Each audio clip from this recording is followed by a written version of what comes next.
helping abuse victims tackle all obstacles, including childcare. I'm Lisa Aligas, and this is Newsmakers. In this edition, we visit with Lafayette House officials about an expanded service at the domestic abuse shelter called Second Steps Child Care Center. Joining us to discuss how it works are Sarah Jones, the Director of Child Care, and Kelly Davis, Chief Program Officer.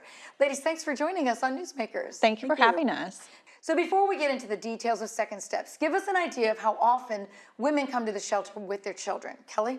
Women admit regularly with their children, not only to our domestic violence shelter, but we also have a residential substance use program that we allow women to admit with children as well.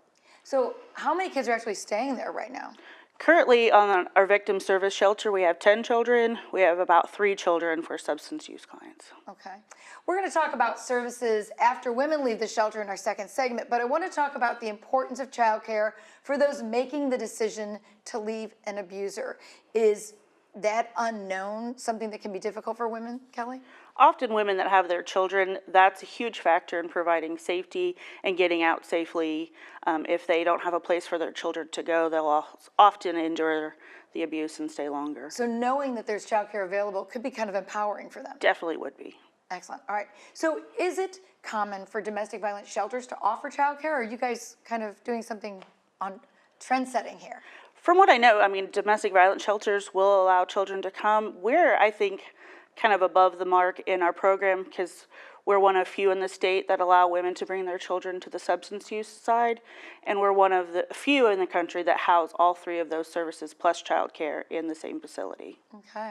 So, Sarah, you've been a part of the facility. You're operating the child care part of it. Talk to me about what ages of children you're going to be serving with Second Steps. The clients of Lafayette House, we are serving their children 6 weeks to 5-year-olds, and then subsidy children 2-year-olds to 5-year-olds. So you renovated your space. What changes did you make? Did you have to add extra beds for babies, to be a facility that can serve them? Before, when it was Pumpkin Patch, and they closed that down to kind of revamp and renovate and adjust to provide services more geared towards the clients.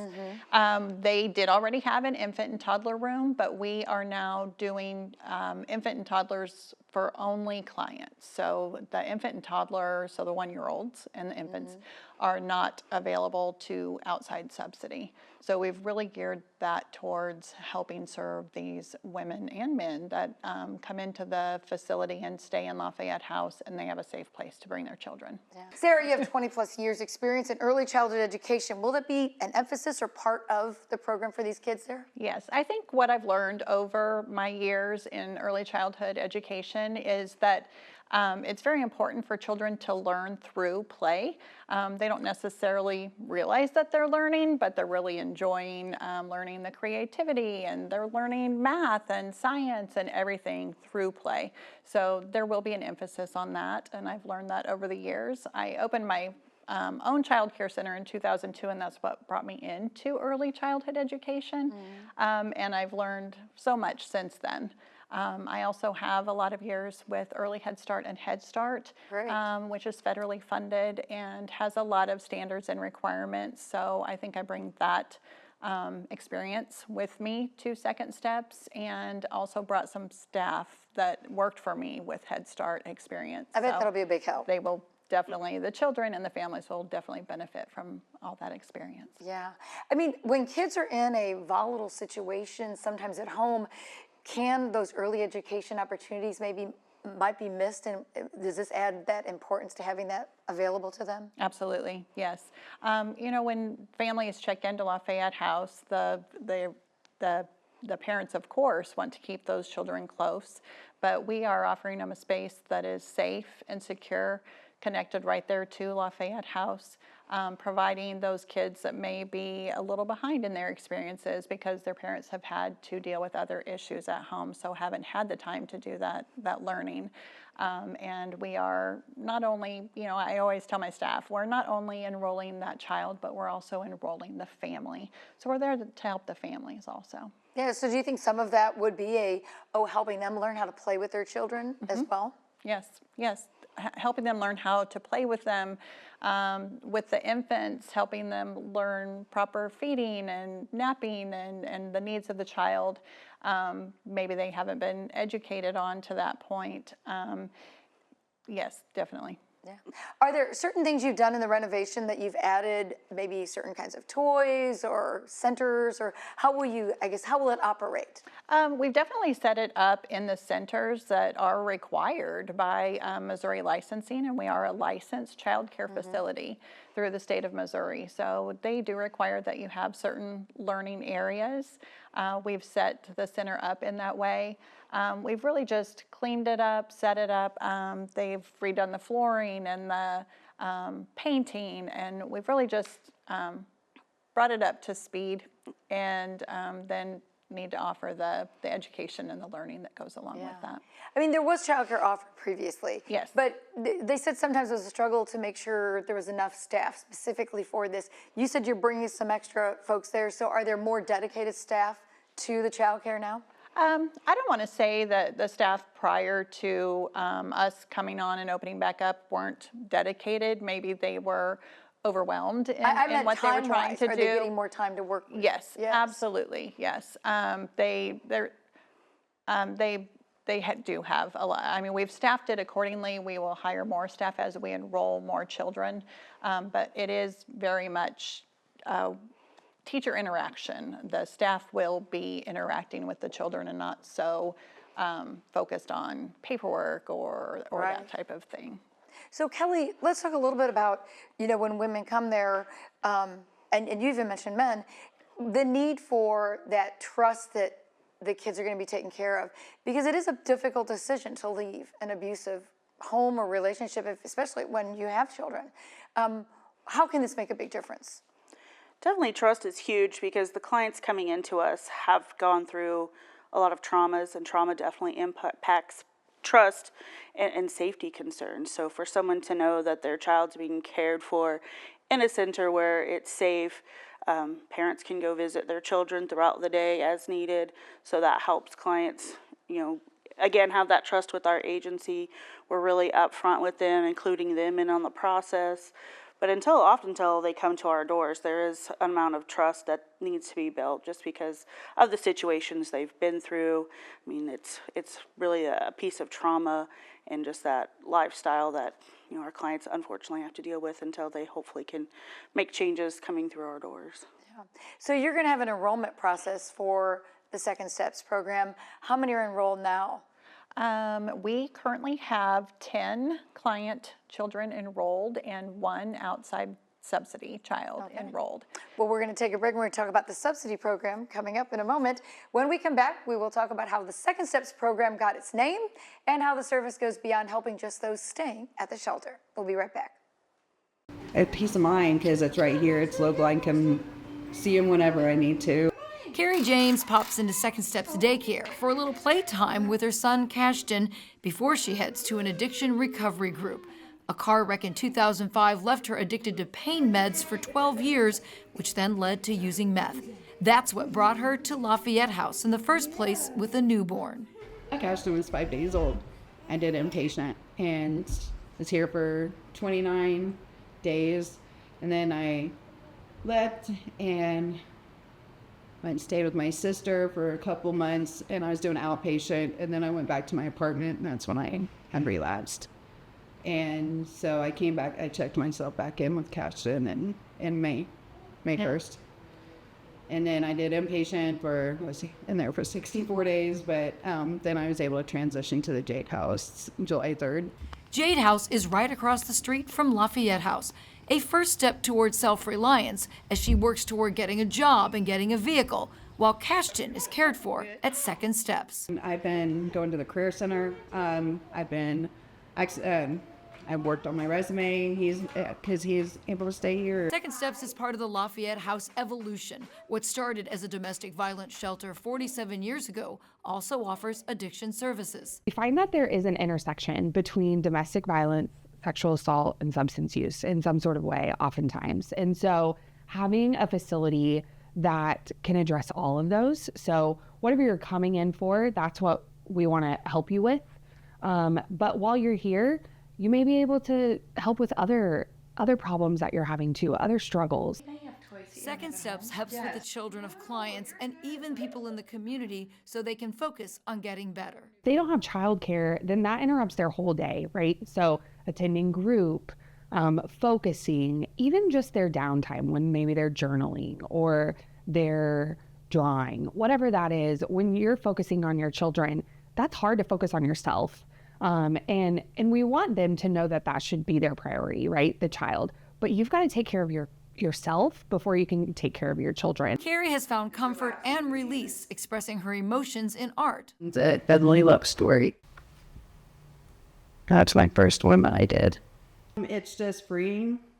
She considers Second Steps a blessing, allowing her to attend groups that help her become her better self through accountability. You have to have accountability to be able to, in recovery, to stay sober. My recovery is very important. So first and foremost, so I can be a good mom and Cashton, and for myself. Second Steps is not just convenient for Cashton, but nurturing. He's about to crawl. He's trying to. He's sitting up on his own. He's trying to talk. I mean, in the same moment. It's amazing. I mean, they're great with him. He's learning so much. He loves his caregivers. And whether they're babies or older children who have come from volatile situations, teacher Noelle Scruggs says her goal is to get a laugh. I always love to make them smile and let them know they're loved. That's my big thing. I want to make sure they're loved. And then also to make learning fun, because everyone hates just sitting there being like, you make it fun. You don't just sit there and count the Legos. You count how many jump jacks you can do. They have play centers all around the room, a carpet for reading time, and a calm down corner. Like if we have someone coming in and having a rough day, especially, calm down corner, you can go in there, we do breathing exercises, and we have it's little conscious discipline things. What emotion are we having today? And we'll talk about that. And sometimes the kids will just be like, I don't want you near me. You're like, okay, so you don't want me close, but I'm gonna go right over here, and if you need me, you holler. And usually they'll calm down.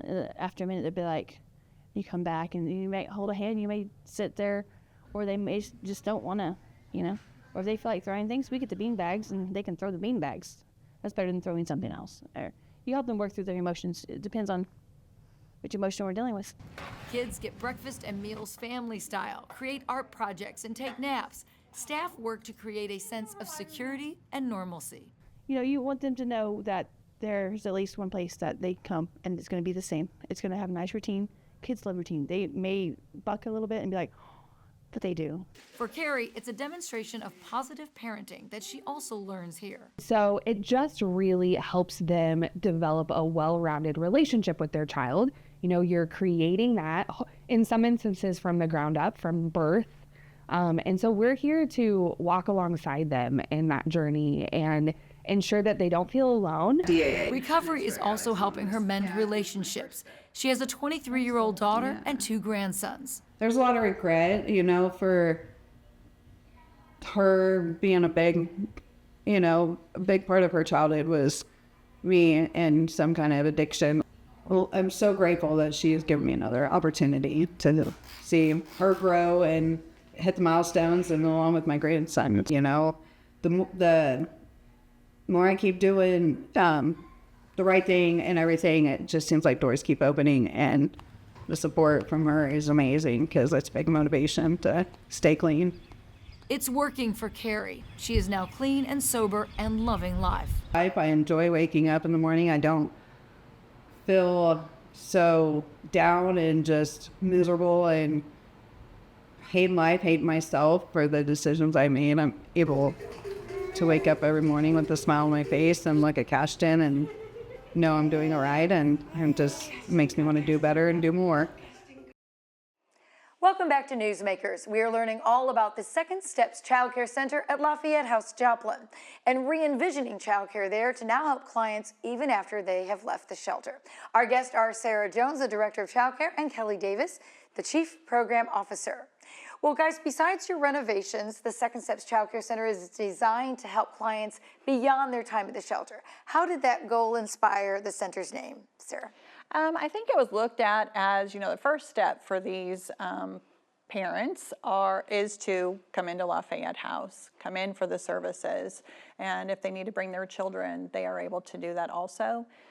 Second step would be getting their children into childcare. We now have that offered, connected to Lafayette House for those clients, specifically some of the spots in the infant and toddler room. And then moving on from Lafayette House, they will start, after their counseling and services, they go out into the community, strengthened and empowered to find jobs and do better for their families. So they will already have subsidy, hopefully, worked through. We help them apply for that while their children are there and they're receiving services. So then they have that subsidy going out into the community as long as they are receiving any type of services through Lafayette House. Their children have a spot at our center, whether they have subsidy or not. But we do work with them to get on subsidy. So if they want to move somewhere else, or they currently live somewhere else after they leave Lafayette House in the state of Missouri, they would already be signed up on that subsidy and would just need to transfer it to another facility if they needed to. Yeah. Kelly, one of the things, you have like supportive housing as well. Is it kind of like a nice transition to know that your kids could stay in the same child care? For sure. I mean, I think that's a big thing, kind of we were talking about trust, but to not have to transition children, they've been through a lot, but to keep them there while mom takes another step towards independence, and they're really close, I mean, across the street from Lafayette House, so it's still close enough to be comfortable, but it's, again, taking those steps to independence, to really getting back out in the community and, just continuing to live in recovery. Can childcare be an obstacle when someone's trying to find a job or even interview for a job? For sure. I think that's something that we ran into during the interim when we were getting second steps going. Some of our clients struggled with that. And just, the average person struggles with childcare as they're out, making changes in their lives. So it's nice to have a place to leave their children, even after they're not in services, if they've had that subsidy, that, they can continue growing and making changes.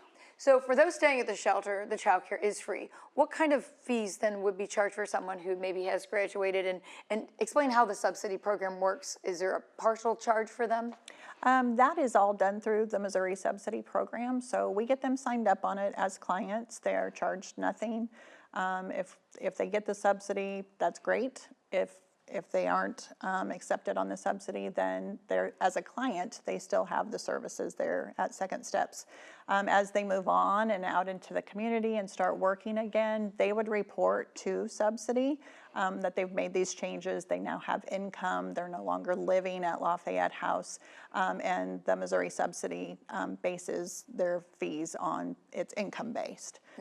And that's where we come in with the 2 to 5 year olds. We have spots available and currently enrolling for public, other people in the community that are struggling to find a very safe, nurturing environment for their children to go to. 2 to 5 year olds, we're taking enrollment now. Those folks do not have to be taking classes or even using any of the services at Lafayette House. They can just take care of the child, take advantage of the child care. We just need the subsidy approval, and we would gladly enroll their children also. Yeah. How many do you think you would want to grow to? I mean, how many children can you serve? We are licensed for 60. Our goal is currently to be 38 to 40. We want to keep our classrooms small so the children get more one-on-one individual care with the teachers in the rooms. Do most domestic violence survivors qualify for these subsidies? Yes. I've found since I've been there and been working with the Lafayette House clients, if they are a client of Lafayette House, they do not usually have an income when they check in and are living there. And it's also for clients that aren't living at Lafayette House, but they are needing subsidy care for their children so that they can receive services, attend the classes, go out and find jobs, do job training, that type of thing. So they usually do qualify without any type of a fee from the subsidy. Yeah. Kelly, are there a large number of people who might come for just addiction services and maybe group meetings but don't necessarily live at the shelter? Correct. We offer outpatient in our drop-in office and as well in Neosho. Unfortunately, Neosho, they don't utilize second steps, but we do have outpatient as part of our program. Yeah. So, and let's talk about as people are recovering, you have supportive housing. So tell us about that and what those options are for folks where they're just taking sort of baby steps away from the shelter. We have a couple of homes across the street from Lafayette House that are supportive housing, and it's really a step towards independence from living in shelter or a residential substance use program. It's often, we've had moms and children in there. It's their own space. They sign a contract and rules and make sure things are clean. But ultimately, it's kind of their space to just grow and kind of get built up to some more independence until they're able to really get out there and afford their own place. They're maybe still in that job search or putting in applications in housing places.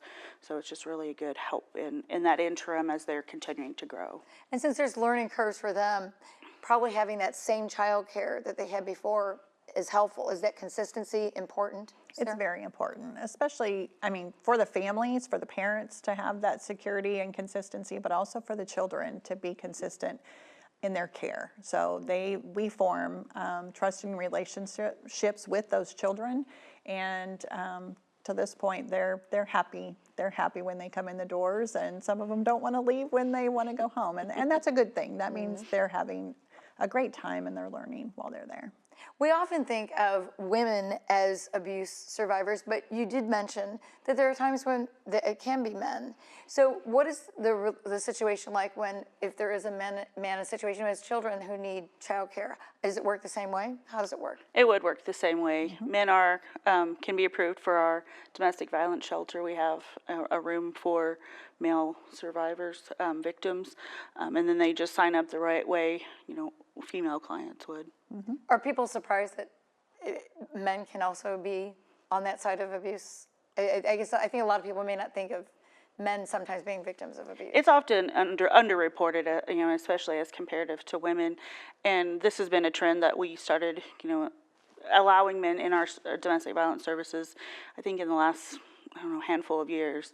So it wasn't always something that we've recognized, but we're trying to help just in general victims, and that's one of the things with our domestic violence services. We've kind of renamed that victim services to anyone that needs our shelter and that qualifies can come in and get those services. Yeah. So will the subsidy-based clients support the child care center, or will you have other funding mechanisms to support what you do there? The subsidy-based clients will help support it, but we also have grants that can be applied for through the state of Missouri, through other avenues in the community.